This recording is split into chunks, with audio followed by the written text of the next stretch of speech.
If you haven't talked to her by now, then leave it go until we're done.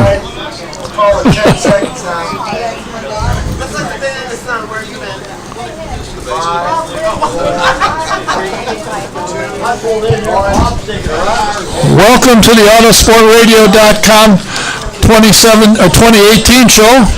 I'm your host, Don Kay. We are live from McGilvery Speedway, 30th and House School in the beautiful town of Speedway, Indiana. Tonight's show is presented by Honda and Honda HPD, the Indianapolis Motor Speedway, Verizon IndyCar Series, and the SVRA. A couple notes I want to make mention of. I want to wish a happy birthday to John Martin. He's turned 39 finally. Tonight's John's birthday. I have decided to give everyone a break. I'm not going to sing. Shut up. How many people have recovered from being Irish? Well, obviously nobody. I see. I have two guests scheduled for next week at the moment. One is a driver coach and former IndyCar driver for AJ Foyt, Darren Manning, who was here a couple of weeks ago, and his student driving for Andretti Autosport, Mr. Dalton Collette. They are scheduled to be here next Tuesday. I'll have another guest or two to add later on.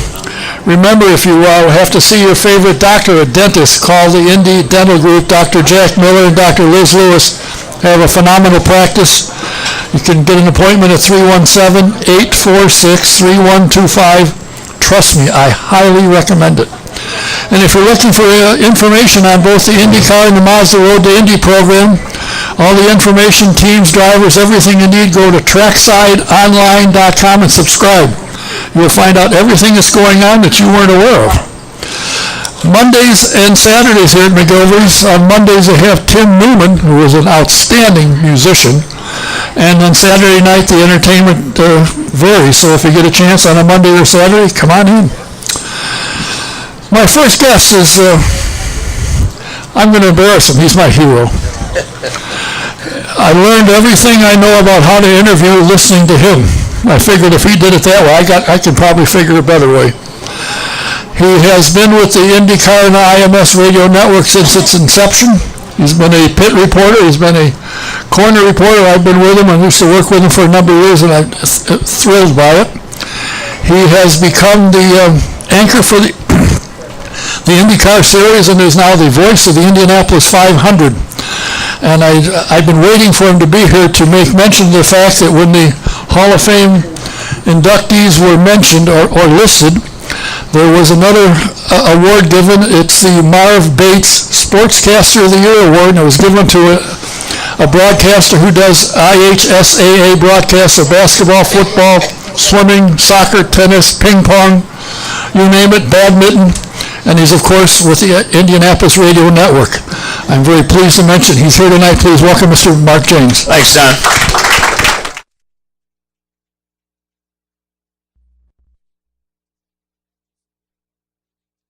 So I could say something. Congratulations. Thank you. It's quite an honor. I mean, that's as if, just simply being with the network and then getting to the position of anchor was not humbling enough. To get that award is equally so. It's a pretty legendary list, and I'm not sure that I'm comfortable at that table yet, but it's certainly quite an honor, and I was thrilled to get that phone call. Thank you very much for mentioning it. You're very kind. I appreciate it. That's as nice as I'm going to be to you the rest of the time I'm here. I don't want to confuse you. Or ever, for that matter. I have had the fun of being around you and when Dave the King was there and listened to how you guys ripped each other and the fun that was had. Then I got to go up in the corners with you and help you keep track of what was going on, and I enjoyed the living heck out of that. But now, if I'm not at the race and I'm listening online and I listen to you guys broadcast, to hear you as the lead anchor, I think is long overdue. You should have been that some time ago. But, since you've come in, you've completely changed how the thing operates. I mean, everybody's allowed to say something. You don't set it up. and give half of what they're going to talk about. So they say, thanks, that's all from here, and turn it back. And I think the broadcasts, in my opinion, have gone tremendously well and have really improved dramatically. I appreciate that. It's interesting. We should be on this subject because I'm reading a book right now. You may be surprised by that, but I am. Probably got a lot of pictures. Does anyone know who, in terms of football coaches, anyone familiar with Jimmy Lee Howell? Yeah, I've heard of him. I don't know, but one of the smartest head coaches in the history of football, because his coordinators were Vince Lombardi and Tom Landry. And that's the book I'm reading right now about how he ended up as the head coach of the Giants. And he had Vince Lombardi as offensive coordinator and Tom Landry as defensive coordinator. And to be perfectly honest with you, with my background in coaching, I coached high school softball and baseball and football and coached in the youth league and middle school. I give the same philosophy to the radio network that I gave to coaching. If I can't trust the people that we have on the staff to do their job, then we probably shouldn't have them there. And so I let them do that. People ask me, for instance, in preparation for the 500, how much do you study pit strategy and fuel strategy and things of that nature? Well, I didn't really have to do that in the past because that's what Davey Hamilton did, and he knew more about that than I did. So let him do that. And when we now are blessed, while we wish Davey well with Carlin Racing, we're thrilled to have Anders Krohn as his replacement. I thought Anders did a great job with us at St. Petersburg. But then we have talented and experienced pit reporters like Michael Young and Dave First and Rob Howden and one of the finest young broadcasters in the country who I think is going to be a star someday, and Ryan Marine. And then, of course, guys like Jake and Nick in the turns doing the job that they do. Chris Pollock behind the scenes is our executive producer, and Wally Levitt, our network director, and Rick Evans, our chief engineer. I mean, you let those people do what they do and give them an opportunity to succeed. And I guess until Wally starts paying me by the word, I'll stay out of their way and let them do their job. So it's a good idea. And there's a pretty good chance you won't get paid by the word if that's how it works. That's right. Yeah. Is Katie going to be working with you guys at all? We've used her in Detroit and St. Petersburg in the past. Her schedule with IndyCar, she was busy at St. Pete doing a lot of the video boards and whatnot. And as she's continuing to do the Indy Lights stuff moving forward, there's some areas of our schedule that we don't have quite completed yet because of figuring out who can travel and when. Because we essentially, in terms of on-air people, the only ones that we actually travel would be me and Jake and Nick. Dave First is with us most of the season. Michael Young is there actually in a capacity with IndyCar, and we're able to use him. Rob Howden is there with the Mazda Road to Indy, and we're able to use him. Ryan Marine is there with sports cars, and we're able to use him. So there's a little bit of a juggling act that we have to do throughout the course of the season based upon availability and what other series might be running with us. Well, I watched her in St. Pete, and I've seen her. I figure where else she was doing some television. She has really gotten quite good. And somehow she carries around a little stool so she doesn't have to go like this to interview quite as much. Well, she's a sponge for sure. I mean, she soaks every bit of information up, and she's very receptive to constructive criticism and critiques, and she's always asking, what can I do to get better and studying the craft and studying the sport. And, I think if you go back and listen or watch the stuff that she did her first couple of years and see how much she's grown, I think there's a lot to be proud of there. And she worked very, very hard. We're proud of our association with her for sure. Well, needless to say, without your guidance and tutelage, she wouldn't be pulling the lotto balls off of that machine. That's right. Well, I taught her numbers, so she was appreciative of that. She didn't know her numbers until we got together. But well, that's good. I'm glad to hear that. First race under your belt, what did you think? How do you like the new cars, how they raced? What did you think? Yeah, I think if we can get something like that throughout the course of the season, it's going to be interesting. It does seem as though that if you're not the type who does particularly well with the loose race car, it may be a long season for you. It's extremely competitive. There were guys that I think the highest finishing Penske car was 7th. That doesn't happen very often, but yet the number of passes for position set an all-time record. And matter of fact, I believe in one race eclipsed what another series had in all of last year. I think clearly multi-car teams with all of the data that they have at their disposal will probably get up to speed, and I'm talking about multi-car teams, 3 and 4 car teams. But yeah, I mean, let's enjoy it as long as it lasts. And I couldn't think of a better way to start the season than with what unfolded at St. Petersburg. Well, I think it's nice that Dale Coyne is after all the years he's been in the series, he's starting to win some races. He's got the manpower, and I understand from Connor Daly, he went there. He said, "Boy, have they made changes in that shop?" And he got a lot, picked up the pace, got good people, good equipment. So I look for some of the, although at the Indianapolis 500, he's not going to be necessarily a smaller team, but the rest of the year he's going to be tough, and I think that's great. A little bobble turned into a big bobble, obviously. But if it had not been for the incident by Sebastian Bourdais, they could have very easily been the pole sitter for the 500 last year. Right. No question. For years we went into St. Petersburg, and that number 19 car had, TBA on the entry list, and that situation sorted itself out weeks in advance. And then you look at the number of cars with the announcement that Pippa will drive for them this year. I mean, that's going to be a pretty solid race team, top to bottom, and you got to give a lot of credit to Dale Coyne for his commitment.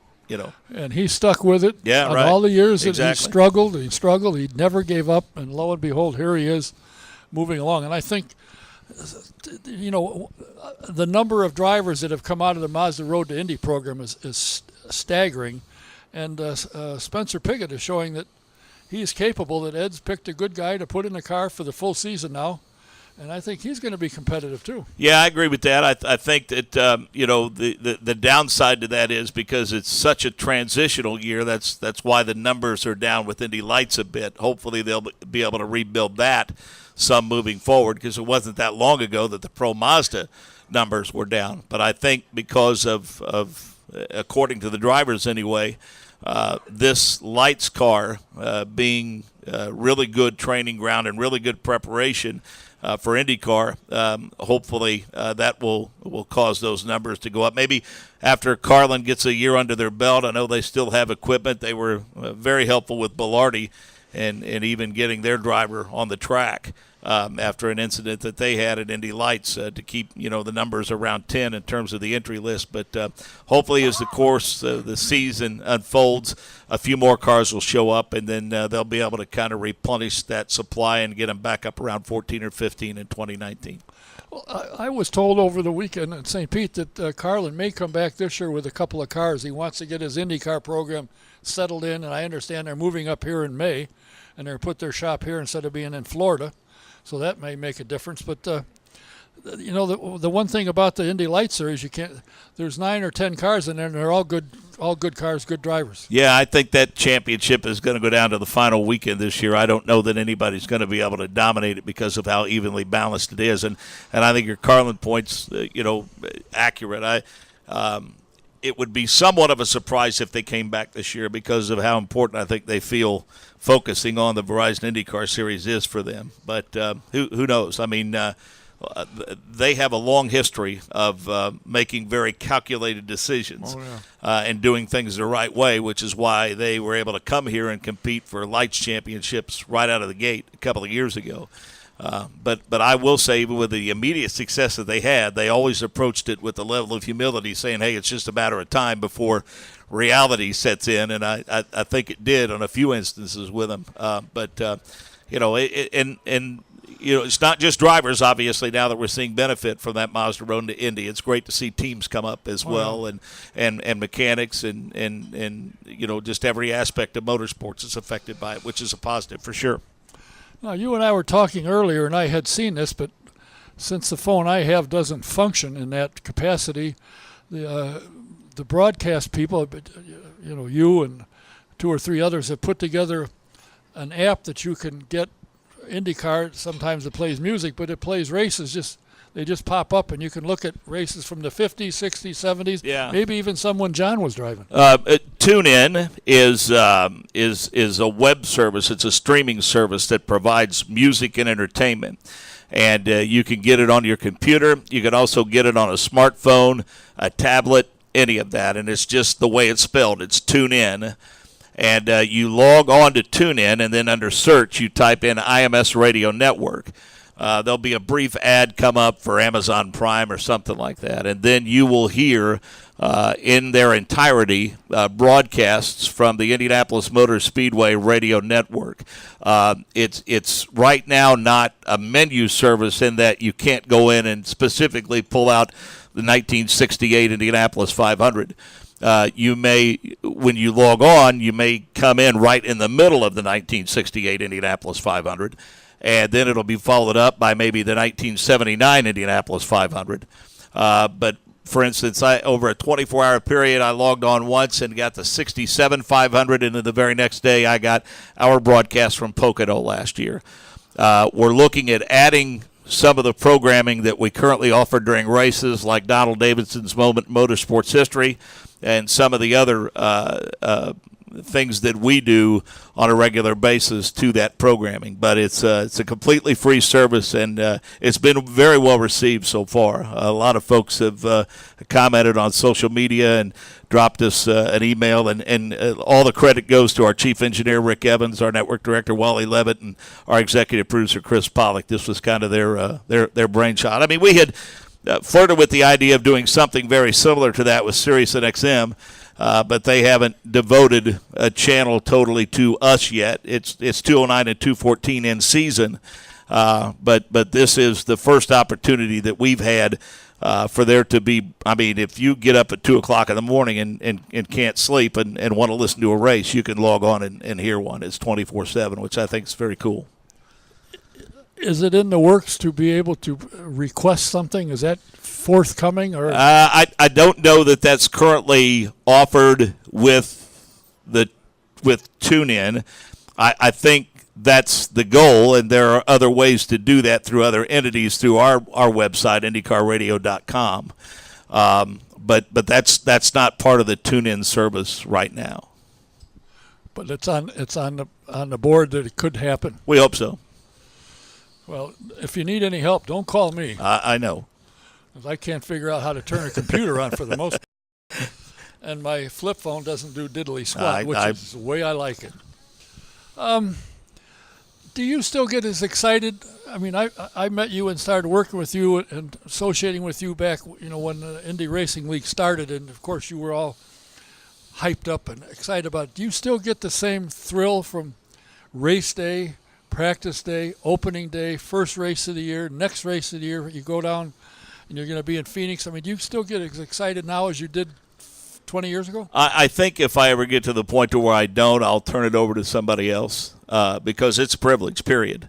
It's the greatest job that you could ever hope to have, at least in my opinion. And I'm very, very thankful. And I remember my first year in '96 as a pit reporter when I got home.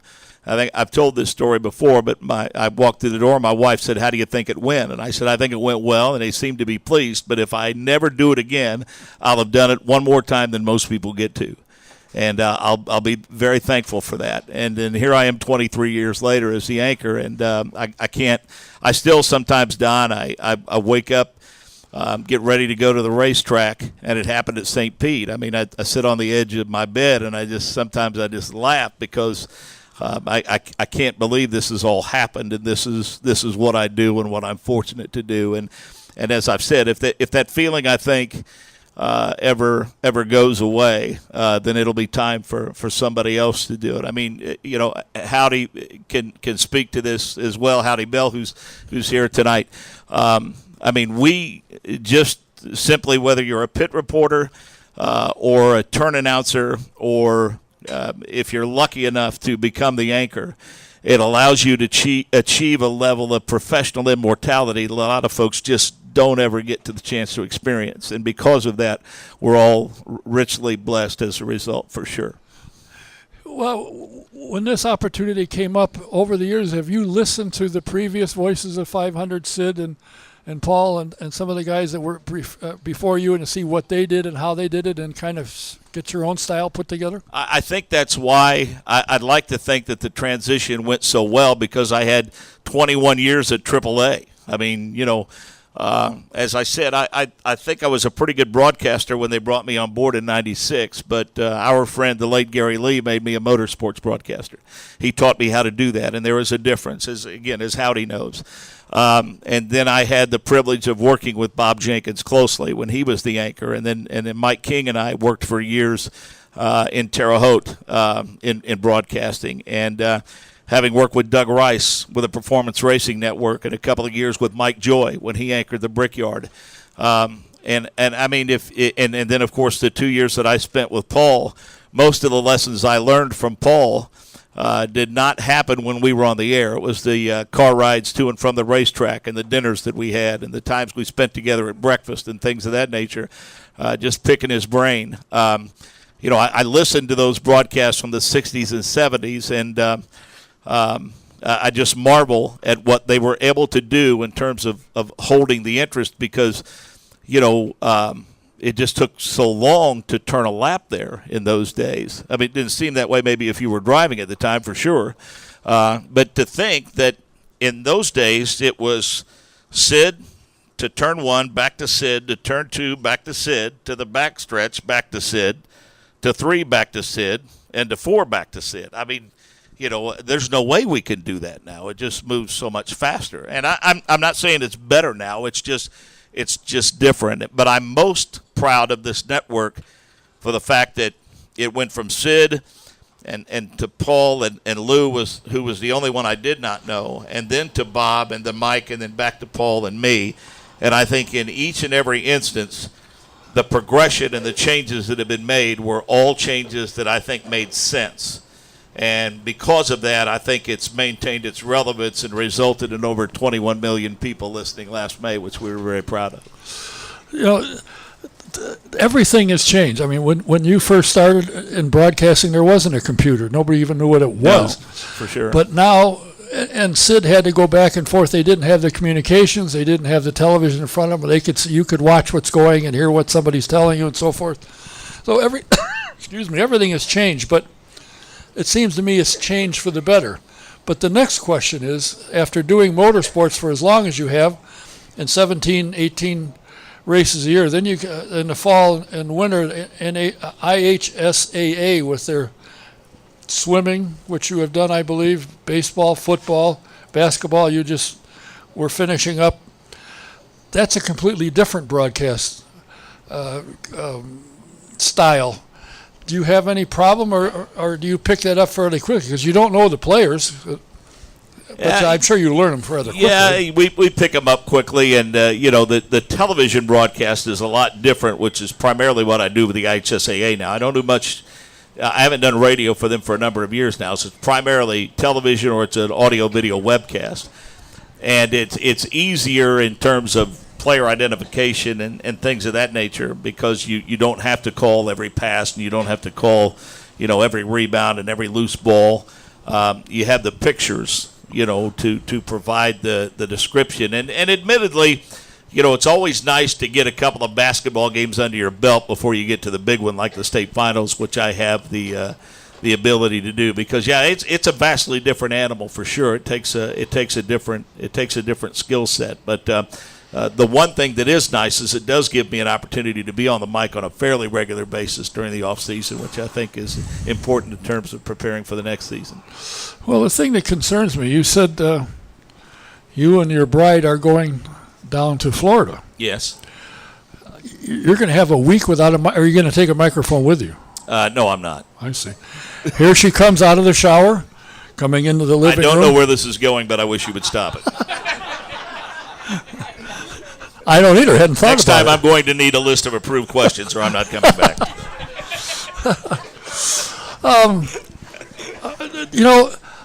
I find going to a race weekend, I enjoy almost as much as the race as I do the practice and the qualifying. The stuff that they do and what they try to accomplish, and if you watch how they're setting the cars and the feedback they get. I find that quite interesting. Yeah, I do too, and I think it helps set the stage. I mean, it allows us to follow the story from beginning to end in terms of, if someone doesn't get out of the box quickly in that first session, do they get it fixed by the second session? If not, then by the third, or is someone quick all weekend long? I go back to Watkins Glen a year ago. I mean, Alexander Rossi was fast from the time that hauler pulled into Watkins Glen. I mean, he was at the top of timing and scoring all weekend long, and it was clear that he was going to be a contender. And same with Bourdais, even though, it took a little bit of luck, depending on your perspective, to get him to victory lane at St. Pete. He was still very much in contention for a podium finish. It's neat to see someone struggle early in the weekend and then watch them solve that problem and ended up with a good qualifying run. And I think by us not only doing the Verizon IndyCar Series, but also doing the Mazda Road to Indy, we get a look into the future. And not only do we, try to heavily promote those Indy Lights drivers, but we also will have the winners on from the Pro Mazda and the F2000 races to give people an idea of who they'll be following in Indy Lights and hopefully IndyCar in a few years. So, it's nice when the Mazda Road to Indy is with the Verizon IndyCar Series, because it gives us a lot of cool storylines to follow in several different series. Well, I noticed when all three of the series were running in St. Pete, practicing and qualifying, there was a lot of team owners out there keeping an eye and watching what's going on and picking up. Somehow Sam Schmidt finds guys anywhere in the world without going too far, because he's obviously not all that mobile, although he can drive a car now, right? Which makes me nervous. But I think that program is phenomenal. I think, they're giving drivers the opportunity to move up, and Mazda certainly is helping the winners of each series to move up. So it's a good, and I like to have the guys on the program so people realize when they leave the Indy Lights, who's coming up and who they are, so they get to know them. It's kind of neat. Yeah, Spencer Piggott figured it out. I mean, you just keep winning scholarships and you keep moving up. F2000, Pro Mazda, Indy Lights, and that's again a great, as you suggest, it's a great program. And Dan Anderson has even taken it a step further and down into karting now. So I mean, there is a path to the Verizon IndyCar Series which runs all the way back to karting now, which I think is huge. I think you have to look at St. Pete and where Graham Rahal started, and he finished second. I think this is going to be one of the best years for manufacturer. I think Honda and Chevy are going to duel the whole season. We'll see when they get to Phoenix how things play out, but they certainly were quick on the road course. It'll be interesting to see what happens, but I think, and I talked to some of the people from Chevy, and they said, we think we got our work cut out for us because Honda's looking tough. Well, Graham has, bemoaned the fact, and rightfully so, that he's kind of been on an island by himself the last few years. I mean, he's had some help in Indy, but that's about it. And now, he has Sato for a full season, and we'll have Boreas Servi in the month of May, which I think will be a huge boost to him. Just somebody to bounce some ideas off of, for heaven's sakes. But when you think what he's been able to do in terms of contending for championship, essentially as a single-car team, I think Graham is poised for a lot of success. But I agree with you in terms of the manufacturer's battle. It, too, is going to go down to the wire. And it's very important to both of those organizations, and rightfully so. And it's cool to see them, see that rivalry develop and grow and prosper, for sure. Well, with the announcement today, and I think there's still one coming up from Dryan Reinbold, there could be 38, 39 cars this year, which means there could potentially be some bumping. Yeah, I think that's universally applauded. I think people have wanted that to happen for a number of years, and economics and other factors got in the way. But I think when you couple that with the Fast 9, it's going to make a very compelling weekend of qualifying for sure, and probably will be more at stake from start to finish than there's been in recent memory, which I think is cool. Well, I don't know if I've adopted the new program where you can withdraw and go back 2 or 3 or 4 times. I like the one where you wave yourself off if you weren't quick enough to go back. But, as we have noted, everything changes, and maybe this is good. I know the Fast 6 is quite exciting for fans on street and road courses. They seem to like that. So I guess I should just be quiet, enjoy it. It'll make a little more work for you because now they could have calling some qualifying on traditional bump day. Yeah, the road and street course qualifying has been a lot of fun since that format's been developed, and they've massaged it a little bit by cutting the amount of time for each session, which I think is huge. You've even seen race teams, Dale Coyne for one, they've managed their tires over the course of the weekend and even managed their tires in qualifying solely with the idea in mind that they were going to get to the round of 12. That's all they were interested in. They knew they weren't going to get the pole or be part of the Fast Six, but they wanted to at least be in the round of 12 because you don't want to, on a road and street course, have to start deep in the field. Too many things can happen back there that are out of your control. So, we'll see now that bumping is going to return if that continues, if there might be some massaging of the procedure a little bit moving forward if it doesn't work the way that they would like it to. I'm excited about the prospects for what qualifying weekend could be like for the 500 this year for sure. And I know we got to cut this short because I think the major's here. So, there he is. I don't want him mad at me. I can tell you that right now. I think I don't know. I everywhere I've gone in the paddock, talking to teams, talking to drivers, everybody is pretty much in step. They like what Jay Fry is doing, the way he's doing it. He's listening to people. He's listening. He can't satisfy everybody, but it seems to me like he's been getting the majority in his corner. And I think what he's doing for the series is quite good. Yeah, I think it starts certainly at the top with Mark Miles, and then you put C.J. O'Donnell. And Jay Fry has had a heck of an impact in the couple of years that he's been in. But there are so many other positions that have changed over the last 4 or 5 years, and I think everyone would agree there's momentum there. And it comes at a time when that might not be the case with some other series. So the planets have aligned, if you will, for an unprecedented period of growth, and I'd like to think that there are people in the right places to capitalize fully on that. I mean, you take, for instance, how much smarter our race teams have gotten now with sponsorships. That those that are fortunate enough, like Ganassi, to be able to replace Target with PNC Bank for the season. But by the same token, you've got a group like, Andretti and Rahal, who now are attracting regional sponsors for groups of races, realizing that it's tough to land that big fish for the whole season. Well, it doesn't. If you can get someone to cover 5 races and get them on the car for 5 races.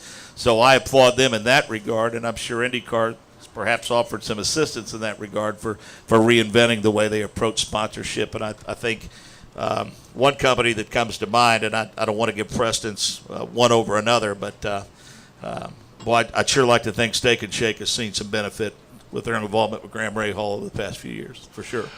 Well, if nothing else, he can make a good hamburger at home. So. And they give away milkshakes in the media center, which is important to a lot of media members, for sure. Geez, I missed that one. Oh, well, story of my life. I think Mark has the innate ability to find the right person for the right job. He may not have been the greatest race fan in the world. He enjoyed the 500, but he knows how to put people in place to do the job. See, those guys named Mark, they have a knack for that, apparently. I guess. I don't have one. Look at me, I'm alone. I've said, did you like to join? No, not really. Thanks. Well, I appreciate it, your time. We look forward to, I'll be listening to you online from Phoenix. I would like to go, but I think I have to fold some socks or something. I got something I got to do. I understand. I don't, but it's what I'm told I got to do. But I thank you. I congratulate you on your Sportscaster of the Year award. Thank you, I think Don. really well deserved, and thanks for your time. Always appreciate the warm welcome. It's great to be here. It's always fun. Thank you all very much. Thank Mark you. Jaynes.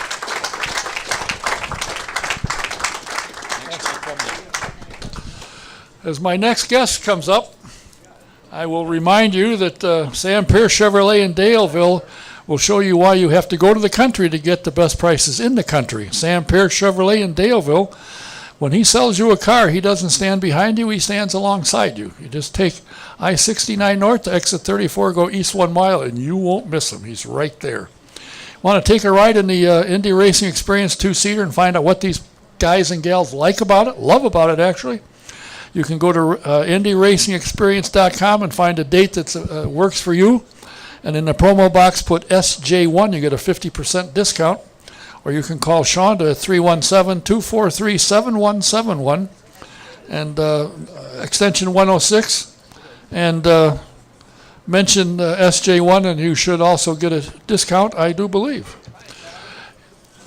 Want to remind you that if you have a computer problem like I seem to have, and have now actually, you need to call Jack at Computer Overdrive. They're located at Lyndhurst and Crawfordsville Road on the northeast corner.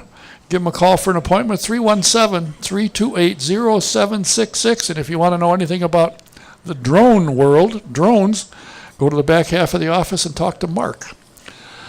Is it time for insurance for your home, your car, or your commercial property? Do what I've done. Not for the commercial property, the home and the car. Go see Mike Pardee at VP Insurance. They're located at 5004 West 16th Street in Speedway. Give Mike a call. His number is 317-248-0070. Get a quote. You might be surprised like we have been. Get a good coverage, better coverage for less money. So give him a call. Mike Pardee, VP Insurance, 317-248-0070. And if you're into vintage cars, the next SVRA race at the end of the month, the 29th to the 31st of March, the 2018 Road Atlanta Grand Prix. If you get a chance, get down there. You'll love it. And if you want to get a hold of their magazine, it's a class magazine. Just go to svra.com and subscribe to the Vintage Racing Quarterly. My next guest is a gentleman that I've been chasing for quite some time. When he has 1,300 people working for him, he ain't the easiest guy to catch. But he is retired after 24 years of service in the United States Marines. He retired as a major, and I call him major out of respect for what he's done. He joined the Marines coming out of high school, and his career took him to pretty much into the intelligence community for most of his career. He came to IndyCar as the chief of staff originally, and they figured out, this guy's got more talent than that. So he's over at the Indianapolis Motor Speedway as the director of event operations. I'm very pleased to have him here. Please welcome Major Kirk Dooley. Hey, thanks, Don. That's all right. Is it on? All right. No, thanks, Don. Always good to see you. You don't mind I call you Major, do you? No, it's a sign of respect. It's all right. I would call you sir, but then, people will start bowing. How you doing? Doing great. We're gearing up for another great season. Obviously, it's a heck of a lot of work that goes into preparing for the the largest single-day sporting event in the world. So, I've gained a lot of respect for the logistics and the operations that goes into this monster. I've read and we've heard a lot about, security today in this world is not the easiest thing. Or just again today, a bomb blew up last night in FedEx station down near Austin. You got to be careful. I got to think that the security for this year's 500 and probably the last few years is very, very strict, but you don't see it. Well, absolutely. I mean, I think one of the key goals is we've got a tremendous number of people to bring into this place. When you look at an event that's got a population equivalent to the city of St. Louis in terms of the metropolitan group there, you're pouring that into this place and getting them in and out within a matter of hours. So you've got to be efficient, you've got to be effective. But we've got a great security team that's teed up, and they're continuing to enhance security measures. We don't believe it's going to be a lot of impacts, but you can expect an elevated level of security and screening. I've been up in the tower a couple of times, and the police have a section where they can overlook. And I was escorted in, and the guy I think he had something pointing at me. But they don't miss much from up there, and the coordination and the communications between all the people that are all around is astounding. But I think the good part is you can come to the event and feel very safe that you're being watched out for. And this is kind of somewhat in what you've done for 24 years in the service. Well, indeed. I mean, the one thing I would point out, though, is that when we talk security pure activities, that's Mike Bates, Ted Freeze. These are retired pros. Retired Chief Bates has joined the team, so those two guys bring a heck of a lot of experience to the table to help keep us safe. Now, I obviously work closely with them because my large force that you pointed out, which frankly on race day is nearly 2,000 folks. But it's a lot of mutual support down there, and we're both up there in Pagoda Command on the 9th floor. So yes, you've got a bird's eye view to be able to see the entire expanse, and you've got a lot of command and control that's taking place up there. But you've got a robust combination of all the different law enforcement agencies of the city. You've got national agencies that are up there supporting us. So you've brought to bear pretty much most of those government elements to make sure we're supporting this thing. Would it be safe to say if I was so inclined I could go outside of the city and probably hold up somebody and nobody be around to chase me? Well, I've kind of joked about that on race day. I mean, someplace outside of the city limits would be a good time to be a criminal, I'm afraid. So, but you got to really, a great deal of gratitude and thanks goes to the law enforcement of this community, of the state, because they assemble, they organize so massively to make this thing happen. Other cities, other events just do not have that level of cooperation. As a matter of fact, we just held a security drill today that had directors from Homeland Security come in to evaluate and make kind of put us through our paces. They too echo the level of coordination and cooperation is basically unprecedented. Again, it couldn't happen without them. As I said, when you first started, you came in as a chief of staff for IndyCar. Were you a big race fan and you looked for this job, or did they say, yoo-hoo, we got a job for you? Well, no, I did. I mean, I pursued it. I reached out and was just absolutely fortunate enough to get picked up, to take a gamble, in my estimate, on an outsider. I brought a 24-year career in terms of being able to lead people, manage things, but still, as an outsider, I'm very grateful. But yeah, lifelong motorsports fan. Got a couple of hobby Mustangs at home that I brainwashed my wife into racing with me. But to be part of this thing, whether at IndyCar or at the Speedway, is still quite a gift. You have a number of duties. Christmas time, the light parade, that's got to be a huge effort to get that thing all set up. And as you and I talked about earlier, it kept saying in the advertising 2.5 million lights. I got news for you. It had to be 5 or 6 if it was 1. Yeah, no, absolutely. I know that we increased our lights over 2017. And it's a hell of a lot of lights. That's all I know.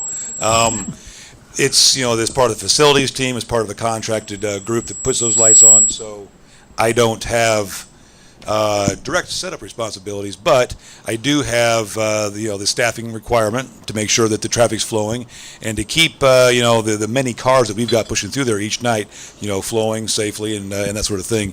And those sub-zero temperatures is a challenge. So we've got a dedicated group of guys out there. Well, I'm a retired electrician, and of course, as I'm driving in the dark with my little flashlight, how in the hell do they power all these? Are there generators? Because I don't hear them. It's a combination, frankly. I can only imagine that electric meter is just whizzing. Yeah, I'm surprised they haven't gone in outer space. Absolutely. Then you go and you have an airplane race, which is something totally different. I mean, you handle the biggest single-day sporting event in the world, and that's 4 wheels on a track. Now you've got these guys with 2 wheels and 2 wings. Well, I think the Red Bull Air Race is phenomenal, and I don't know about the crowd out here, if you've had a chance to attend that or not, but again, to see airplanes racing 30 feet off the ground at 260 miles an hour, I actually spent a tour with an F-18 squadron, and you're basically, you're pulling max Gs, allowable Gs at 7 with an F-18, 7-ish. These guys are pulling 10 on the inverted maneuver, and they're not wearing G-suits. So the physical strains on the body, it is just a phenomenal spectacle to watch. And when you're in the north end at the grandstands, essentially you're looking down on these airplanes racing below you. So if you haven't made it your way out there, you got to attend it this year. And the other thing that I'll just throw out there, just to add in terms of executing that, the Speedway operates off of history to such a great extent. It's the way we've always done things, the way people have habits in terms of coming and going. And when we bring in the the Red Bull Air Race in, everything changes. I mean, Holman Boulevard is now an airport. So you're landing planes on there. So you've disrupted the infield. You've disrupted how people get around, how they park, how they sit. So getting our safety patrol and our event staff, as well as the guests, fared in the right direction, it could certainly be a challenge. The events and the people it takes for you to oversee, as you said, it's in May, the last weekend of May, during the race, you got as many as 2,000 people. You got to kind of keep an eye. You don't look at every one of them, but have people. That's got to be a daunting task because, as I'm sure you've heard, this probably isn't anything new to you, but patrons tend to complain. If something isn't right, they're going to start barking. Now, I know a couple of years ago there was a problem getting in, but that was solved very quickly. And, people seem to be able to, enter the place and leave. And traffic moves quite swiftly when you figure you got 350, 400,000 people in 3 hours. They're pretty much gone, those that wanted to leave. It's got to be quite a task for you to oversee and get all these people coordinated and heading all in the same direction. Indeed. I mean, it's frankly kind of a phenomenon that it all happens, period, to be honest. It's a combination of a lot of team effort. Obviously, we talked about the law enforcement piece for that traffic, getting them into the track. But once they're inside, I mean, the traffic division, the safety patrol, has a key role because you're trying to cram just one more car in places it's not supposed to fit, but yet they find a way to do it. And something I've just gained a great appreciation for in this role is just the art and science of event operations. The sequencing of getting cars parked in an efficient manner, getting them to fit with the appropriate ratios. I mean, you're supposed to get 126 cars per acre is the gold standard. So there's a lot of science and math that goes into making that happen, particularly when you've got curved parking lots. It requires massive teams to get that done. The throughput of gates, you've got to be able to manage peak throughput. So how many lanes does that require? How much personnel does that need? And the other piece that's very much a daunting piece to that 2,000 manpower group is I'm drawing from about 6 different task forces. For my world, it's a task force. And oftentimes these contracted groups, sometimes they're volunteers doing fundraising or other contracted folks. They're coming together for the first time ever, and you've got to be able to command and control them. You've got to be able to communicate the plan. You've got to be able to give them that initial training to get them effective that day. We've been fortunate enough to grow another element to our program, and that's called the college program. And that's an immersion experience for college students who are interested in becoming event operations professionals or sports management professionals. So they can come here, and if they can survive the month of May, if they can survive, the Indy 500, well, then they've got it licked about any other place they go. And we're able to give them that experience of saying, this is what it takes to input or throughput these gates. This is what it takes to park all these lots. The traffic piece. This is how you host in our VIP areas. This is how you help usher all those fans into the grandstands throughout this area, and they go away with a much greater appreciation for what it is they're going to be responsible for. Because if they expect to be managers, they need to understand what they're asking their troops to do on the ground, which is a lot. I mean, we ask a lot of the safety patrol.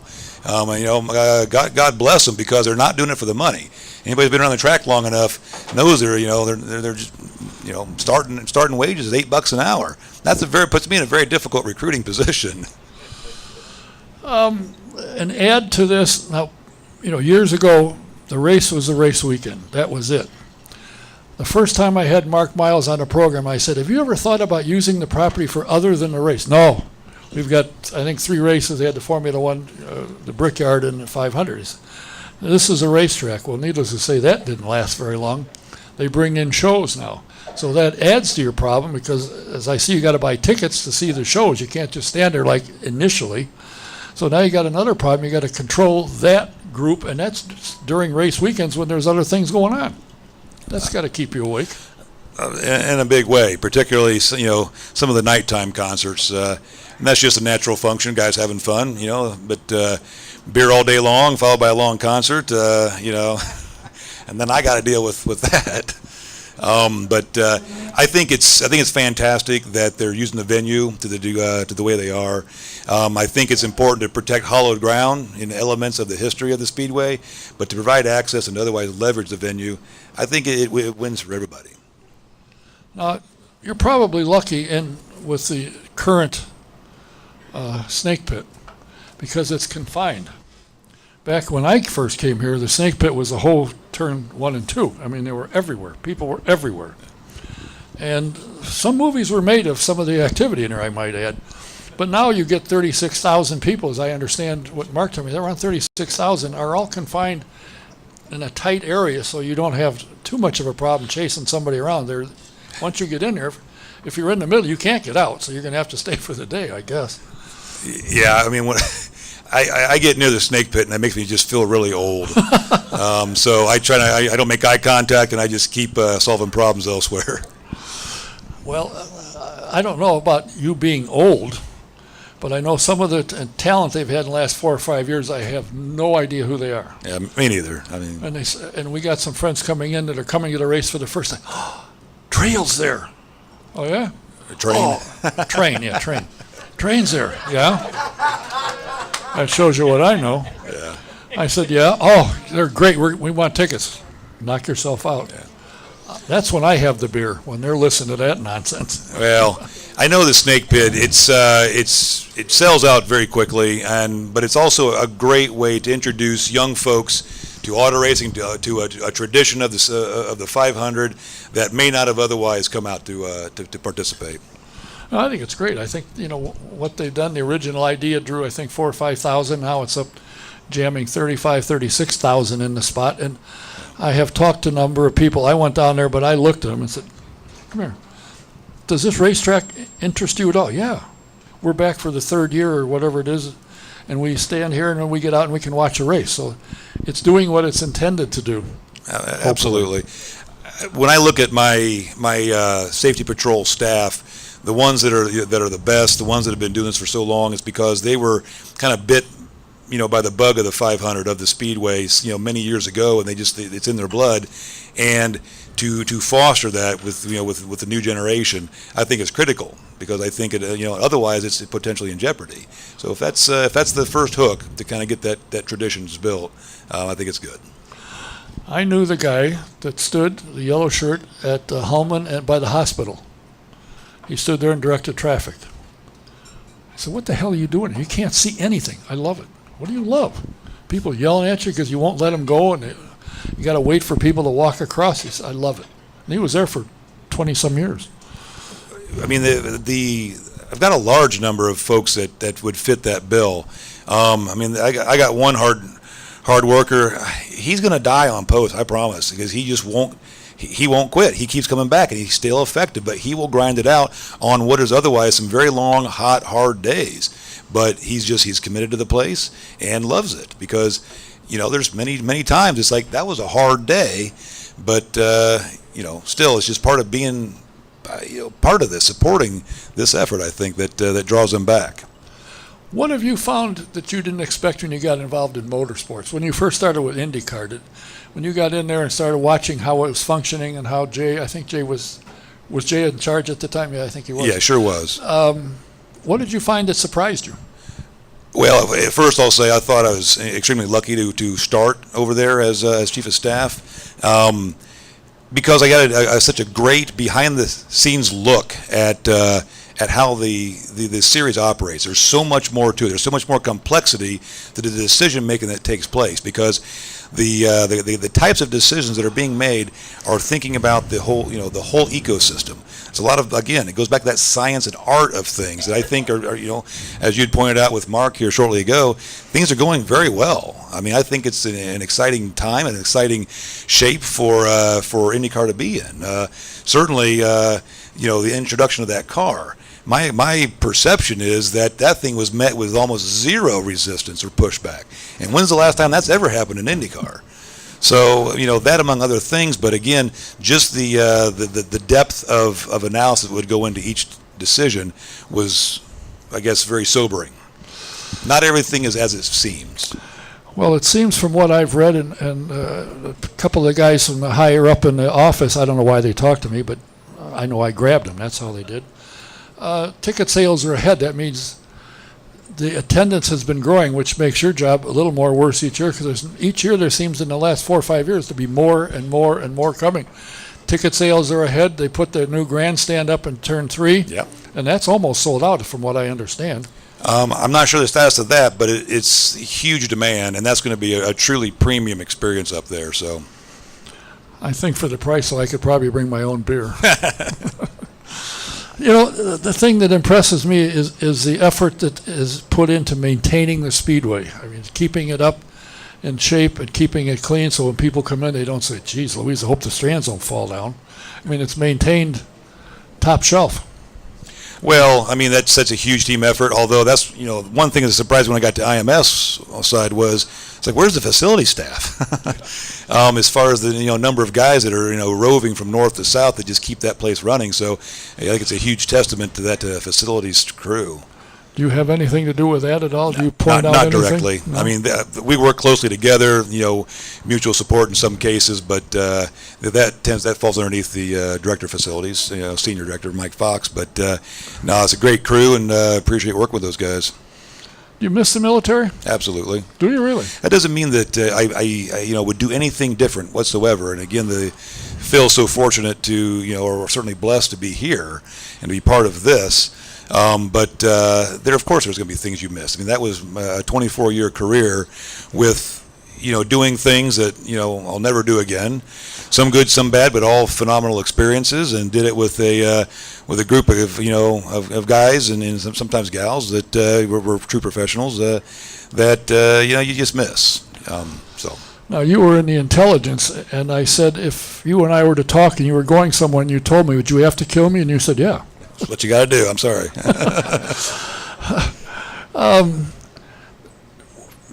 The obvious question, when some of these assignments you got, you went, uh-oh, did they scare you? The assignments while in the Corps? Yeah. No, they condition you to not think that way. There's always things that are exhilarating, exciting, daunting, perhaps, but you're always looking to get involved with the next new cool thing, and you always want to deploy. You always want to go to the fight. You're under the sound of the guns. Now, about halfway through there, you're like, oh, it's time to go home here. I'm tired of the heat. I mean, it's, I'll joke, ambient temperatures in Iraq, in Afghanistan and Iraq in many days. I mean, 129 degrees. Wearing body armor and kit and long sleeves and the whole 9 yards. I'm over the heat. Well, I've seen, as everybody has, a film or video of there, and I don't see showers around anywhere. Depending on who you're assigned to, they'll take care of you one way or another. I'm sure. Somebody with a hose. Stand still, kid. When you retired, was there a download? What do they call it? Decompression. Decompress. You sat down and they said, "Here's, but you can't talk about whatever." Debriefing. Debriefing. That's what I was thinking of. Right. Yeah. Well, I mean, anytime you're handling sensitive and classified information, you're read out of various programs and the like. But I mean, you know what not to talk about. And that doesn't bother you. Well, I mean, it doesn't bother me to know not to talk about it. No, I'm not telling you any secrets, Don. Oh, I know that. I don't want to know any. Are you kidding? It'd probably scare me, and I'd have nothing to do with it. Yeah. Well, I'll tell you, from what I can see and the guys that I've talked to, you've got a heck of a job, and you're doing a heck of a job. And I think with your experience, what you're doing to command, so to speak, the people you have to get the job done, you've got all the experience in the world to do that, and you know how to make it happen. And I'm pleased that you're here. I was pleased the first time I met you. I think in Long Beach when you had first come on board. I wanted to see somebody. He said, you got to talk to the chief of staff. I said, no, now who in the world is that? His name is Kirk Dooley. Where'd he come from? I don't know. But I met you, and you helped me get what I was looking for, so I become a fan. I appreciate you Well, taking the time to come here. I definitely appreciate it. I mean, anything that is happening out there, I mean, we're going to continue to try to improve. It's the result of a great team. I've got some great supporters below me. I've got a great direct boss who's Senior Director, Marcy Ahern. She's an events professional, came over as a VP from Indiana Sports Corp, so she brings a tremendous amount of expertise that, kind of adds to it. So I'm very thankful for them, and, I think about how to be involved over there and apply just the leadership experience, and I'm still really responsible for those 2,000 folks. What a great way to tie the passion with some of the previous experience. So again, just feel blessed to be part of that group over there. Well, it seems to be moving along smoothly. I haven't run into any of your underlings anywhere in May or any other time where they're complaining.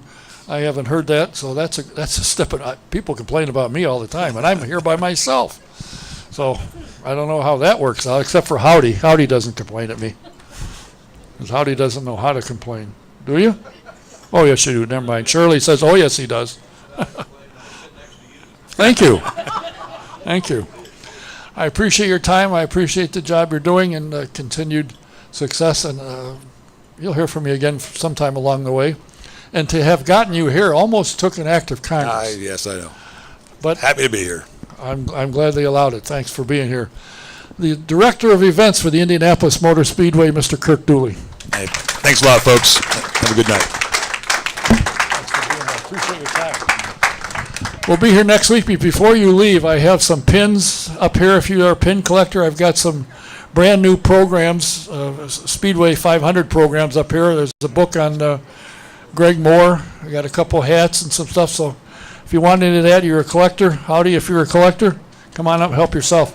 Next week, as I said, my two currently scheduled. Oh, I want to remind you, I'm going to have the lady in charge of the museum here in the next couple of weeks. On the 9th of April, the UNSER exhibit starts, so we're going to come and talk about that, what it takes to put that together. And if you got any questions, you get to the museum, you need any help, this tall, good-looking blonde lady here, Marty, you just see her when you walk in, and she'll take care of everything you need. They still got the Camaro exhibit of pace cars and also the engines of the Indianapolis 500 on display, but on the 9th, the UNSER show comes in. My guest next week, driver, coach, and mentor Darren Manning, and his protege, Darren Dalton, driving for Andretti Autosport in the Indy Light Series. Until next week, Don Kay saying thanks for watching, thanks for being here. Good night. And if anybody wants to say happy birthday to John, I understand there's some donuts here.